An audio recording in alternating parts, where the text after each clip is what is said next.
music mixture of present with latest video. বন্ধুসকল আজি প্ৰচাৰ কৰিবলৈ লোৱা হৈছে উপন্যাসৰ ৰজনীকান্ত বৰদলৈ ৰচিত মিৰি জীয়ৰী উপন্যাসৰ পঞ্চম খণ্ড। এই উপন্যাসৰ চতুৰ্থ খণ্ডটি শুনিবলৈ আপুনি ডেছক্ৰিপশ্যনত থকা লিংকত গৈ নিশ্চয়কৈ শুনক।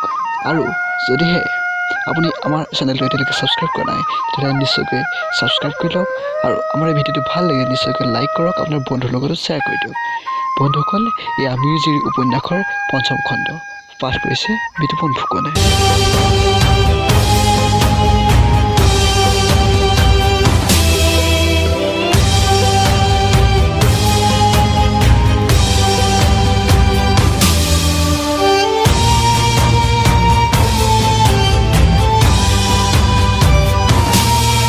পঞ্চম অধ্যায়।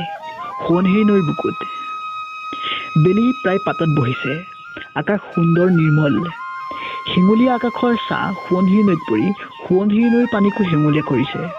সোৱণশিৰি নৈৰ বুকুত মৃদু মন্দ বতাহ বৈছে। ৰিপ ৰিপ সুৰে আই সোৱণশিৰি বব লাগিছে।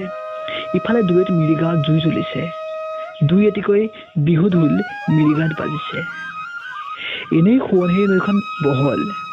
দুয়ো কাষে সবুজ ৰঙৰ ঘাঁহ, ঠায়ে ঠায়ে চিকুণ বালিৰ চৰ। মুঠতে 5 মাইলমান দূৰৈত পাহাৰৰ চিকুণ দৃশ্য, তাতে সন্ধিয়া কালত মৃদুমন্দ বতাহ। সিহঁতে পূবৰ ফালৰ পৰা বেলি নৌ মাৰ যাওঁতেই পূৰ্ণিমাৰ জোনটোৱে দেখা দিছে। সোৱণশিৰি নৈখনে কেনে যে চিকুণ দৃশ্য এটি ধৰিছে তাক বৰ্ণনা শেষ কৰিব নোৱাৰি, আৰু আমাৰো সিমান শক্তি নাই। কোনোবাই যদি কেতিয়াবা এনে সময়তে ঠিক এনে দিনত নাৱেৰে সোৱণশিৰিৰ পখালিপাম খণ্ডৰ ওচৰত ফুৰিবলৈ পাইছে, সেয়ে আমি বিৱৰণ দিয়া এই দৃশ্যটোনো কেনে তাক বুজিব পাৰিব। আৰু কবিত্ব শক্তি থাকিলে তাকে বৰ্ণাই এখন পুথিও লিখিব পাৰি।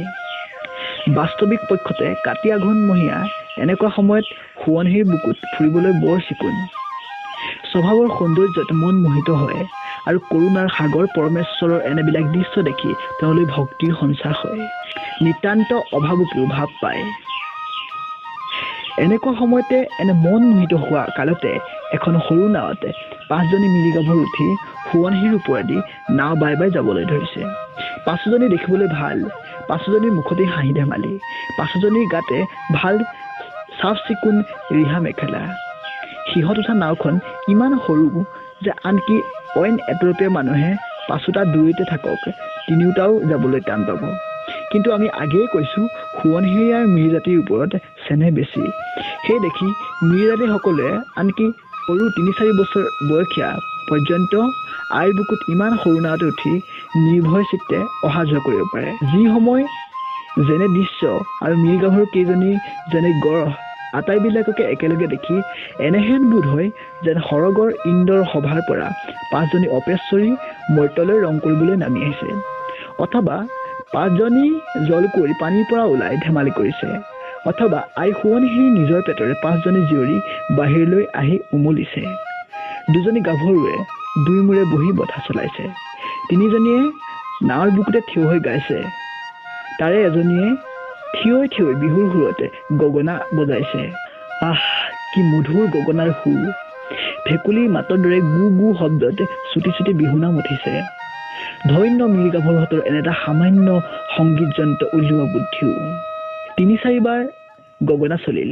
এজনীয়ে গগনা বজাইছে, আন 2জনীয়ে হাতত চাপৰি বজাইছে। পাঠক, গগনা বজোৱা সেই মিৰি জীয়ৰীজনীক কোন চিনি পাইছেনে? তাইয়ে আমাৰ পানৈ। 5জনী গাভৰুৱে নিজ হাতে কৰা ভুঁই ৰখিবলৈ গৈছিল, আৰু এতিয়া গধূলি হোৱাত ঘৰলৈ ফিৰি আহিছে। গগনা বজাই সুখ নিমিতিল। তেতিয়া ৰকমী নামেৰে এজনী গাভৰুৱে পানেইক ক'লে, পানেই, এটা নাম গা। পানেইয়ে গালে, উজাই নাৱে বোলে মূৰদন চেনেং, বামে লৰি মাৰে লেডেং। চকুৰ পানীৰে গালে তিতি গ'লে, গামত তিতি গ'লে কাপোৰ। গীত গোৱা শেষ হ'ল। তেতিয়া ৰকমীয়ে পানেইক ক'লে, পানেই, মই এটা গাওঁ শুন। উজাই আহিলে কোম্পানীৰ জাহাজৈ, পৃথিৱী তলে বলাই, চপাই দে কলিকতা জাহাজৈ, মনে মতাৰ বাতৰি সুধো। এই গীত গোৱা শেষ হ'লতে 5জনী গাভৰুৱে কিৰুলি পাৰি হাঁহিব ধৰিলে। তাৰপাছত কিবা মই নামেৰে আন এজনী গাভৰুৱে ক'বলৈ ধৰিলে, হেৰ' পানেই, তোৰ অলপতে বিয়া হ'ব, কমুদে জোৱাই খাটিবলৈ যাব নহয়। পানেই, জানো, ক'ব নোৱাৰো। কিৰমাই, তই বাৰু পোৱা নাইনে? তই আৰু অলপতে জীয়ৰী গুচিবি, ল'ৰাৰ মাক হবি। পানে কি ধেমালি কৰোনো? কিৰমাই মই কালিকো নাযাওঁ। বাৰু গাওঁ শুন। ইয়াতিয়ে যে পানী কাই ওলাকে উলুকি, ময়ে যে পানী কাই কালত, আমিও যে কনেঙৈ কালৈকো নাযাওঁই, অদায়ে যে তাকিম গড়ত। পানেই নাম গোৱা শেষ হ'ল। ৰকমীয়ে মাত লগালে, হয় পানী, তই কাইলৈকে গুচি যাবিগৈ, তেতিয়া আমাক পাহৰিবি হ'বলা। তোৰ মুখৰ কথা মুখতে থাকিল। পানীয়ে ৰকমীৰ এই কথাৰ উত্তৰ দিবলৈ নোপাওঁতেই দূৰৈত আৰু এখন নাৱত স্পষ্ট মতা গ'লেৰে কোনোবাই গাব ধৰিলে। পাঁচজনী গাভৰুৱে কাণ পাতি শুনিব ধৰিলে। উজাই যায়গৈ মূৰদন কনেঙা, কেইদিন আইমে গুৰি, গৰমে কম্পালে যদি তাকো বালে, 3 দিনত আইমে গুৰিঐ লাৰি, 3 দিনত আইমে গুৰি। কোনে এই নাম গালে? এই বিষয়ে মিৰি গাভৰুহঁতৰ ভিতৰত আন্দোলন হ'ব ধৰিলে। কাৰ মাত এনেকুৱা? এই কথা এটাই ভাবিব ধৰিলে, কিন্তু পানী এইবিলাক বিষয়ে একোকে নুলিয়ালে। প্ৰণয়িনীয়ে প্ৰণয় তৰিত শক্তিৰ বলত বুজিব পাৰিলে এই মাত আন কাৰো নহয়, তাৰ হৃদয়ৰ ধন চকুৰমণি জংকীৰ। তাই হাঁহি হাঁহি সি 4জনী ছোৱালীক ক'লে, তহঁতে বুজা নাইনে? সেইটো জংকীয়ে গাইছে, তাৰ মাত হ'ব পাৰে। তেতিয়া ৰকমীয়ে ক'লে, এৰা পানে, তই জংকীৰ মাতটো বঢ়িয়াকৈ বুজিলি, তাৰে মাত হয়। এই কথন মথন হোৱাৰ পাছতে পানেয়ে ক'লে, আমাৰ সেইবিলাক শুনিবৰ সকাম নাই, আহ আমি যাওঁ। নৈৰ পানী যে বাঢ়িবৰ বেগী চেনেঙৈ, নৈৰ পানী বাঢ়িবৰ বেগী, হাতৰটি দিলেও নেচাবি চেনেঙৈ, হবি দুবগীয়া মন। পানীয়ে নাম গাই উঠিল মাথোন। আকৌ দূৰৰ পৰা সিহঁতে শুনিব পালে, তোকে যে কেনেকৈ ঐ পামে মোৰ কনেং ঐ, তোকে যে কেনেকৈ পাম, হঠাই যে এৰি ঐ পামে গৈ যে কনেঙৈ, মনে মাজে নটকা তাই। এই নামৰ লগে লগে সিখন নাও আহি মিৰি গাভৰুহঁতৰ নাৱৰ ওচৰ চাপিল। সেই নাৱত থকা মানুহটোৰ সৈতে কথা বতৰা নহওঁতেই পানীয়ে আকৌ লগালে, উলটি যে নাচাবি, পালতি যে নাচাবি মোক, গৰা যে কোমলীয়া, পিছলি যে পৰিবি, মোৰে গাত যে নিদিবি দুখ। এইবাৰ পানীৰ নাম গোৱাও শেষ হ'ল। নাওখনো আহি সিহঁতৰ নাৱৰ ওচৰ পালেহি। তেতিয়া এটাই কেইজনী গাভৰুৱে ক'লে, তইহে জংকী, এৰা মহি। ৰকমী, তই কলৈ গৈছিলি? জংকী, তামেন গামৰ চুকলৈ। ৰকমী, কেলেনো গৈছিলি? জংকী, এটা মানুহৰ মোৰ পৰা ৰূপ 10 টকা পাবলগীয়া আছিল, তাকে সাধিবলৈ। পানী, পালিনে? জংকী, আজি নাপালো, কাইলৈ দিম বুলিছে। পানী, এতিয়া ঘৰলৈ যাওঁনে? জংকী, পানী, পানী, কি ক'ব জংকী? জংকী, মই আৰু 3 দিনৰ মূৰতে ঘূনাসুঁতিৰ গাঁৱলৈ যামগৈ। ভাদৈ, তই আৰু আমাৰ গাঁও এৰিলি? জংকী, এৰা ভাদৈ, কিন্তু মাজে মাজে তহঁতৰ গাঁৱলৈকো আহি থাকিম। তোলাই, এৰা আহি থাকিবি দেই, তই থকাত বৰ বাৰু আছিল, আমি বৰ ৰঙে ধেমালি আছিলো হক।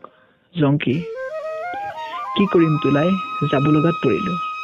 পানী, জংকী, জংকী, কি ক পানী? পানী, তই যোৱাৰ আগেয়ে এদিন মোক লগ ধৰিবি দেই, তোৰে সৈতে মোৰ এটা কিবা কথা ক'বলগীয়া আছে। জংকী, বাৰু পানী। এইদৰে কথা বতৰা পাতোতে পাতোতে নাও দুখন পাৰ চাপিল। তেতিয়া সকলো ঘৰাঘৰি গ'ল। বন্ধুসকল, উপন্যাসখন ৰজনীকান্ত বৰদলৈ ৰচিত মিৰি জীয়ৰী উপন্যাসৰ 5ম খণ্ডৰ ইমানতে সমাপ্তি ঘটিছে। এই উপন্যাসৰ 6ঠ অধ্যায়টি প্ৰচাৰ কৰা হ'ব এই অনুষ্ঠানৰে পৰৱৰ্তী ভিডিঅ'ত। যদিহে ভিডিঅ'টো ভাল লাগিলে তেনেহ'লে নিশ্চয়কৈ লাইক, শ্বেয়াৰ আৰু আমাৰ চেনেল ছাবস্ক্ৰাইব কৰিবলৈ নাপাহৰিব। লগতে আপোনাৰ মতামত আমাক কমেণ্ট বক্সত নিশ্চয়কৈ জনাওক। ভিডিঅ'টো শেষলৈকে চোৱাৰ বাবে অশেষ ধন্যবাদ।